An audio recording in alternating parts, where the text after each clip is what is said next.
No estudo de hoje, inicialmente, eu gostaria de dizer algumas coisas sobre a Bíblia, que eu sei vão abrir seu entendimento sobre este livro, o livro mais importante do mundo.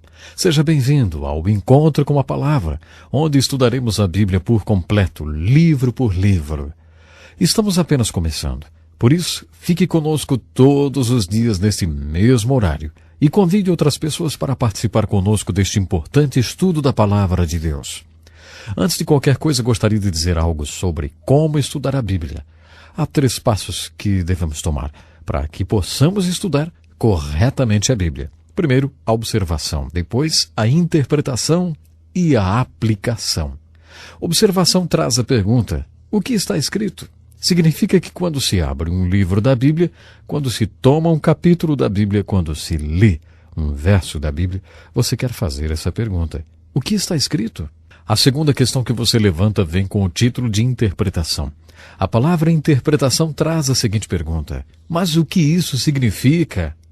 A terceira questão na qual você tem de se autoeducar ao ler as Escrituras vem com o título de aplicação e traz a seguinte pergunta: o que isso significa para mim, para a minha vida? É muito simples. Observação: o que está escrito? Eu me lembro de um homem em um estudo bíblico que fiz há alguns anos. Ele acompanhava atentamente a leitura de cada passagem das Escrituras. Mas quando eu dizia para o grupo: agora, o que isso significa? Aquele senhor então olhava para mim, para o verso, e depois olhava para mim outra vez e dizia: olha, eu acho que isso significa exatamente o que esse verso quer dizer, rapaz. Ele estava certo o tempo todo. Porque qualquer verso das Escrituras, qualquer livro, qualquer capítulo, sempre significa exatamente o que está escrito. É claro que a pergunta verdadeira é: o que está realmente escrito? De certa forma, essa é a pergunta mais importante das 3. O que está realmente escrito? Uma vez encontrada a resposta para essa pergunta, não é difícil imaginar o que ela significa, a não ser que você não queira saber. É claro que a pergunta que mais nos interessa no nosso estudo da Bíblia é a terceira: o que essa mensagem significa para mim, para a minha vida? Quando você chegar na seção chamada Aplicação, será preciso fazer algumas perguntas. Por exemplo, existe algum exemplo a ser seguido? Existe algum aviso para prestar atenção? Foi dado algum mandamento para que seja obedecido? Há algum pecado a ser abandonado? Alguma nova verdade sobre Deus ou sobre Jesus Cristo? Existe alguma pergunta que eu não saiba responder? Bom, essas perguntas vão ajudá-lo a tirar melhor proveito das Escrituras. Gostaria de compartilhar agora o que podemos chamar de regras para estudar a Bíblia. Existem regras e linhas de direção para tudo, não é mesmo? Não é diferente com o estudo da Bíblia. No seminário, eles usam com frequência uma palavra complicada. Eles a chamam de hermenêutica. Mas nós não vamos chamar assim. Vamos dizer que veremos aqui algumas regrinhas a serem usadas no estudo da Bíblia. Aqui está uma. Quando você ler uma passagem das Escrituras, lembre-se, existe uma interpretação, mas pode haver centenas de aplicações. Isso é verdade. Centenas de aplicações. Aplicação é diferente de interpretação. Existe apenas uma interpretação e você precisa ser humilde nesse momento, especialmente se alguém não concordar com a sua interpretação. Quanto à aplicação, existem milhares de maneiras com que o Espírito Santo pode aplicar as Escrituras na sua vida. Já que a Bíblia é um livro sobre Jesus Cristo, você deve sempre manter o foco nele, quando estiver lendo as Escrituras. Quando você estiver estudando o Velho Testamento, lembre-se de que você está à procura de exemplos e admoestações. Há uma razão para o fato de que os primeiros 17 livros do Velho Testamento sejam sobre a história. Há muito de história nos livros da lei e nos livros proféticos. Eventos históricos na Bíblia, além de ser históricos, podem conter um significado alegórico. O que eu quero dizer é o seguinte: em Gálatas capítulo 4, versículo 22 a 24, o apóstolo Paulo diz: Abraão teve 2 filhos. Essas coisas são alegóricas. Ninguém tem dúvidas de que aquele fato é histórico. Abraão teve 2 filhos, Ismael e Isaque. Ismael tornou-se o pai dos árabes e Isaque o pai dos judeus. Há árabes e judeus na Terra Santa nos dias de hoje. Isto é história. O apóstolo Paulo diz: Abraão teve 2 filhos. Isso também é uma alegoria.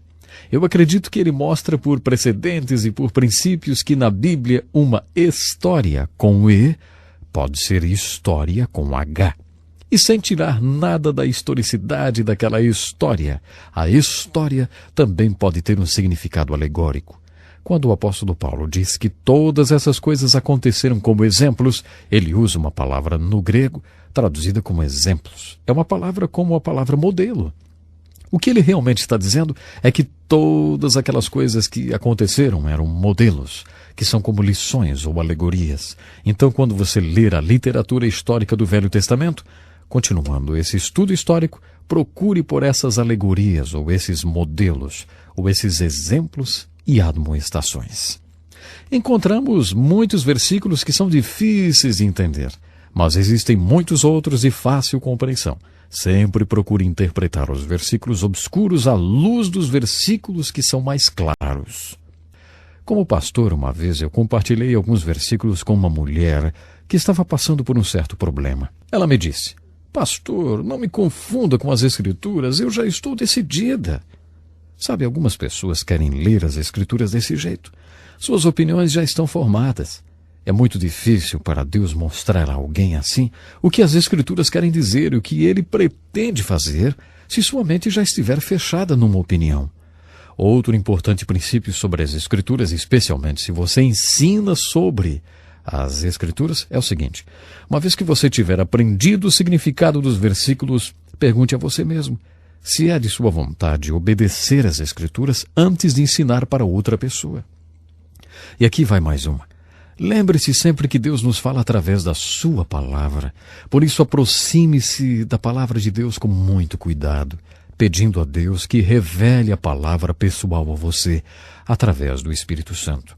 Uma boa oração para se fazer nesses momentos é: Deus, abra os meus olhos para que eu possa ver a verdade que tu tens para mim nesse instante, hoje mesmo. Essa é uma boa maneira de se aproximar das Escrituras. Seria bom também que você admitisse que existem algumas passagens que você não entende, como esse versículo em 1 Pedro capítulo 3, verso 1. Eu recentemente dei uma olhada em um comentário de Martin Luther King sobre isso. Ele disse o seguinte: ninguém sabe o que esse versículo quer dizer. Eu acho que esse comentário é bastante animador. Eu fico feliz de saber que alguém foi honesto o suficiente para dizer que ninguém sabe o que o versículo quer dizer. Acho que há vários versículos como esse na Bíblia, mas não se sinta desiludido se encontrar um deles. Nem se preocupe tanto com esses detalhes na Escritura que não são básicos ou tão importantes quanto as doutrinas fundamentais da palavra de Deus. Há um versículo muito fácil de ser lembrado em Deuteronômio 29:29, que diz: as coisas encobertas são para o Senhor nosso Deus, porém as reveladas são para nós e para nossos filhos para sempre. Alguém disse a Mark Twain, o famoso escritor: eu não gosto da Bíblia porque ela está cheia de versículos que eu não consigo entender. Mark respondeu: os versículos da Bíblia que me perturbam não são os que eu não consigo entender. Os versículos que me preocupam são aqueles que eu consigo entender. Há coisas secretas que pertencem a Deus. Ele não compartilha com ninguém. Mas há certas coisas que Ele quer que façamos.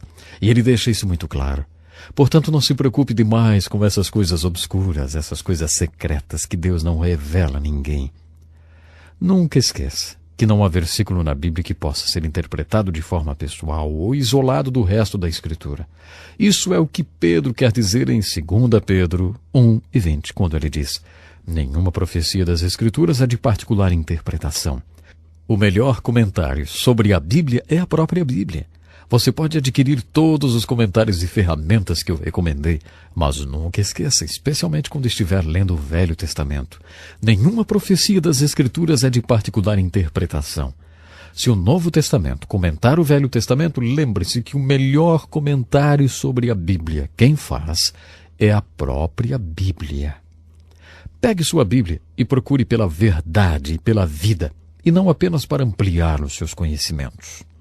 Portanto, quando você estudar as Escrituras, não haja como um mero estudioso da Bíblia. Faça como Jesus disse: venha com vontade E ao fazer aquilo que as Escrituras disserem, você chegará ao conhecimento que é a palavra de Deus. É a aplicação das Escrituras, a obediência às Escrituras que farão da Bíblia um poder, um verdadeiro poder na sua vida. Aqui está mais um grande princípio que me ajudou muito na leitura, especialmente do Velho Testamento. Quando você for ler a Bíblia, procure pela verdade. Verdade a ser vivida, sem ficar preocupado com a forma literária na qual a verdade é apresentada. O que eu quero dizer é, quando você menciona o livro de Jonas, imediatamente surge uma discussão sobre se uma baleia pode ou não engolir pessoas, como se essa fosse toda a mensagem do livro de Jonas. É claro que a verdadeira discussão sobre o livro de Jonas não pode ser histórica. Alguns sempre dirão, isso não pode ser verdade. Isso deve ser mais um daqueles contos de fadas ou alguma coisa parecida. Não dá para acreditar que isso aconteceu literalmente. Bom, francamente, o livro de Jonas tem uma grande verdade a nos ensinar. Ao abordar o livro de Jonas, eu sou bastante incisivo sobre a verdade que Deus nos ensina neste livro. É a verdade sobre preconceitos. Na realidade, Jonas é a história de um profeta que odiava os ninivitas porque eles eram seus inimigos. Deus mostrou a Jonas que o amor de Deus se estende aos inimigos, no caso, os ninivitas. Essa é a mensagem de Jonas. Superar seus preconceitos para que Deus possa agir através de você. Isso não tem nada a ver com baleias engolindo pessoas. Quando você for ler o livro de Jonas ou a história de Adão e Eva ou qualquer outra história do Velho Testamento, leia as histórias e faça a seguinte indagação. Mas o que isto quer dizer? O que significa? O que isso significa para mim? Deus, qual é a verdade que você está tentando me mostrar através dessa história na Escritura? Nós conversamos hoje sobre alguns princípios importantes. Entre em contato conosco para que possamos reservar uma cópia grátis do livreto de estudo que contém essas importantes verdades escritas, para que você aprenda melhor, inclusive possa compartilhar com outros. Por hoje o nosso tempo já se foi, mas por favor, esteja conosco na próxima vez. Vamos iniciar nossa introdução do livro de Gênesis, o primeiro livro da Bíblia. Até lá então.